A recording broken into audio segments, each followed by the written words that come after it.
maunya Udin kagak nyerah kayak begitu. Mata Udin masih berkaca-kaca. Sri udah mewek duluan. Mas masih cinta sama aku kan? Masih sayang sama anak kita kan? Jawab, Mas. Mas masih cinta kamu, sayang anak kita. Tapi ibu kamu benar. Apanya yang benar?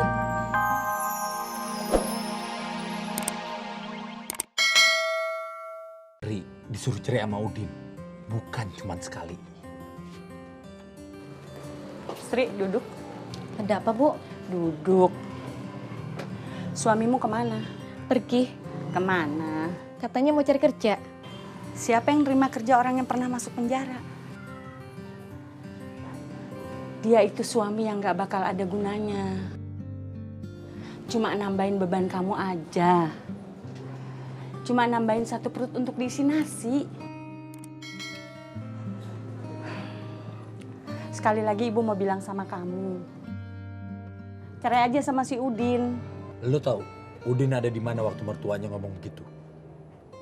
Kagak. Dia baru pulang, berdiri di depan pintu.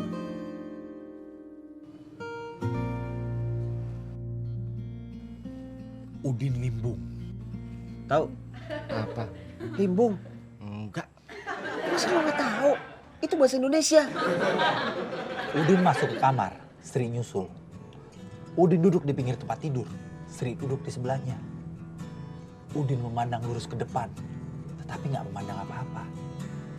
Pandangannya kosong, matanya berkaca-kaca. Berkaca-kaca apa berkacamata?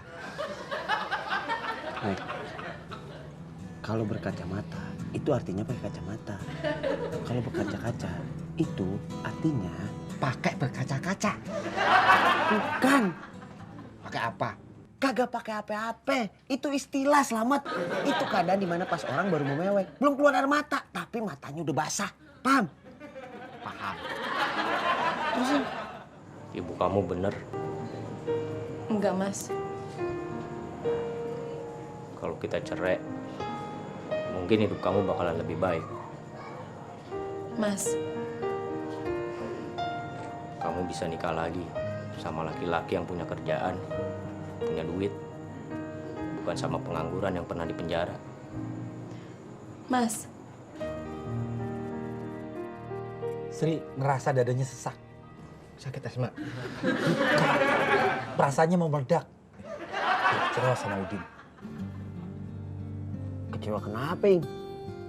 Sri maunya Udin kagak nyerah kayak begitu. Mata Udin masih berkaca-kaca. Sri udah mewek duluan. Mas masih cinta sama aku kan? Masih sayang sama anak kita kan? Jawab, Mas. Mas masih cinta kamu, sayang anak kita. Tapi ibu kamu benar. Apanya yang benar?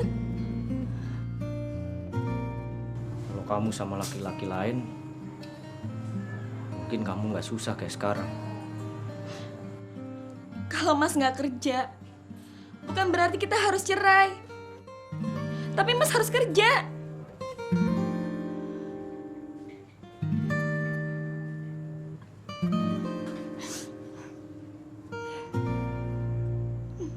Bener tuh, kata bininya Udin.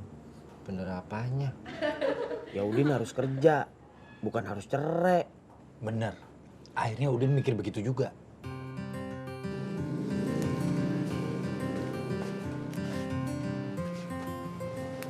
Mas dari rumah Jarwo, nanya-nanya siapa tahu ada kerjaan. Kata Jarwo ada, jadi tukang fotokopi. Gak apa-apa. Yang penting kerja. Emangnya Mas bisa fotokopi? Kata Jarwo diajarin sebentar juga bisa. Ya udah. Tapi kata Jarwo gajinya kecil. Nggak apa-apa. Bener tuh kata bininya Udin. Daripada maling ayam, mending kerja jadi tukang fotokopi. Diem. Udin masih mau ngomong. Masalahnya ibu kamu minta kita cerai bukan cuma karena Mas nggak kerja, tapi juga udah bikin malu keluarga. Manusia itu kan tempatnya salah, tempatnya khilaf. Yang penting nggak diulangi lagi. Omongan istrinya bikin Udin jadi semangat. Capcay. Yang lainnya? Kagak, capcay aja. Oke, capcay aja satu. Capcus ya? Capcay po capcus. Diam lo.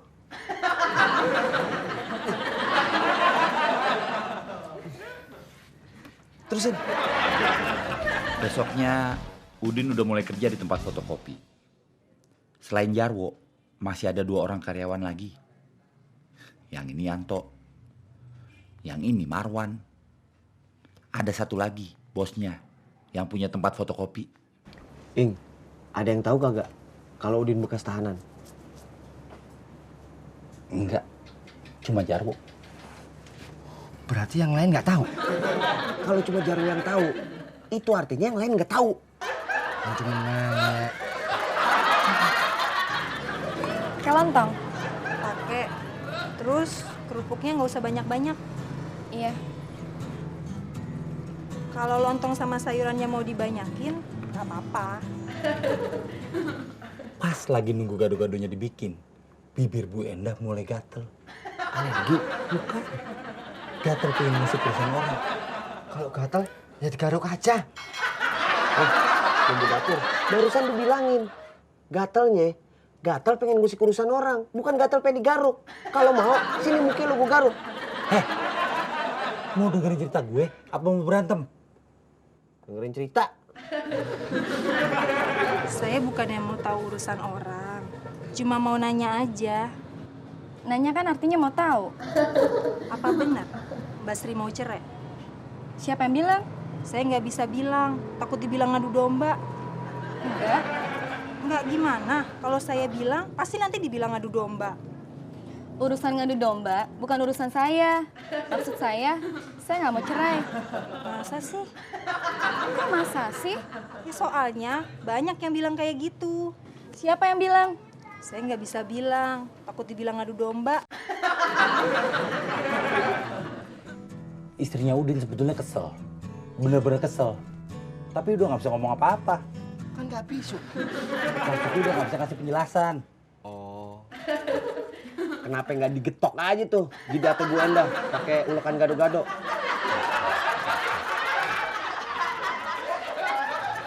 Sri, Udin kan udah kerja. Ngapain kamu masih susah-susah jualan gado-gado? Kan kerjanya juga baru masuk hari ini. Gajinya juga nggak seberapa. Itu salah dia sendiri.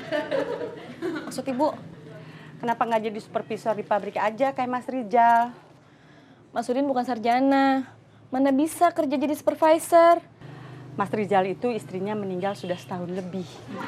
Sampai sekarang belum punya istri lagi. Maksud ibu? Masa nggak paham? Dengar omongan ibunya kayak gitu, dada istrinya Udin sebenarnya bermeledak. Wah, isinya berantakan dong.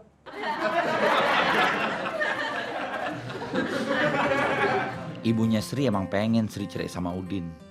Terus dia mau ngejodohin sama laki-laki yang namanya disebut Mas Rizal tadi. Sebetulnya ibunya bukan mau bikin Sri susah, sedih, atau marah. Dia pengen Sri bahagia, tapi nggak mikirin perasaan Sri yang paling dalam. Sri selalu berharap, berdoa dalam hati bahwa ini adalah pernikahan pertama dan terakhirnya. Makanya istilah ada uang abang disayang, nggak ada uang abang ditendang, nggak berlaku buat Sri. Sri berjanji sama dirinya sendiri, senang atau susah, bakalan tetap cinta dan setia sampai mati. Cie. Sekarang Udinnya di mana? Lagi tempat kerja. Kalau gitu sekarang ceritain Udin di tempat kerjanya. Nggak bisa, Kenapa? soalnya ini waktunya istirahat. Dari tempat kerjanya, Udin jalan ke warteg. Tadi dulu, obrolan bini sama mertuanya udah kelar. Udah, ibunya pergi. Males terusin ngomong. Soalnya Sri dianggap dagang nggak ngerti. Ibunya kesel. Ya udah, balik lagi ke Udin aja. Gimana, Din? Enak? Gua bukan nanya tempe yang lagi lo punya. Jadi apanya yang gimana? Lo ngerasa cocok apa enggak sama kerjaan lo sekarang? Yang pasti, gua ngerasa seneng bisa punya kerjaan. Cuman, gua khawatir juga. Khawatir kenapa? Gimana ya kalau Pak Abidin tahu gue pernah di penjara? Santai aja, Din. Kan yang tahu cuma gue. Masa gue mau comel? Ya? Gue cuma takut ntar jadi masalah. Udin sama Jarwo nggak sadar kalau ada yang nguping. Siapa? Penjaga toko di sebelah tempat fotokopi. Toko apa? Itu nggak penting. Kalau mau juga lu nanya siapa nama tuh orang. Siapa namanya? Kagak tahu. Orang yang tadi nguping penasaran. Dia kagak nunggu besok. Abis makan, dia langsung balik nemuin Marwan sama Yanto yang belum dapat giliran makan siang. Karyawan yang baru namanya siapa ya? Udin, emang kenapa? Pernah di penjara ya? Kata siapa? Kata dia sendiri. Tadi dia ngomong sama Jarwo waktu makan di warung. Udah denger sendiri, kok masih nanya sama kita? Buat mastiin aja, lu berdua udah tahu apa belum? Wah, kurang ajar tuh orang. Mulutnya ember juga. Mosok orang mulutnya ember. Ember itu artinya suka cerita apa yang dia denger. Itu bahasa Indonesia. Bukan. Bahasa apa? Bahasa temen gue. Orang Indonesia. Iya. Berarti itu bahasa Indonesia. Bukan, Selamat. Udah. Kagak usah ngomongin ember. Malamnya, Udin ikut rapat keamanan lingkungan. Kita mulai saja pertemuan malam ini untuk menyusun ulang regu Siskamling. Karena sudah banyak warga di sini yang sudah pindah. Sehingga otomatis tidak lagi punya kewajiban untuk ikut Siskamling. Selain itu, ada beberapa warga baru juga yang belum mendapatkan regu. Baiklah, adapun pembagian regunya adalah sebagai berikut. Pak RT ngebacain daftar regu satu-satu. Udin, masuk regu Siskamling apa kagak? Ini baru mau dibacain sama Pak RT.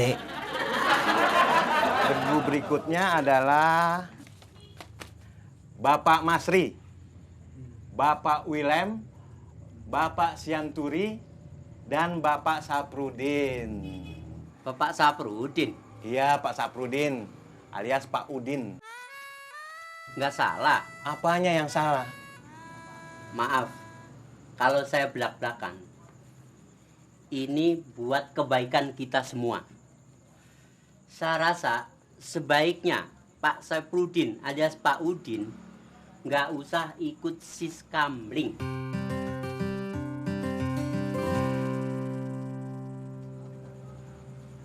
Pak Udin kan pernah di penjara gara-gara pernah maling.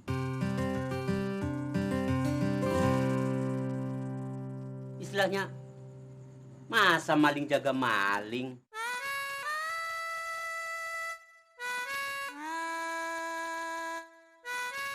Wah, kacau banget tuh orang. Capcay. Iya. Silakan. Iya, makasih. Terusin. Makan dulu. Gue bisa denger sembari makan. Makan dulu, ntar baru gue terusin ceritanya.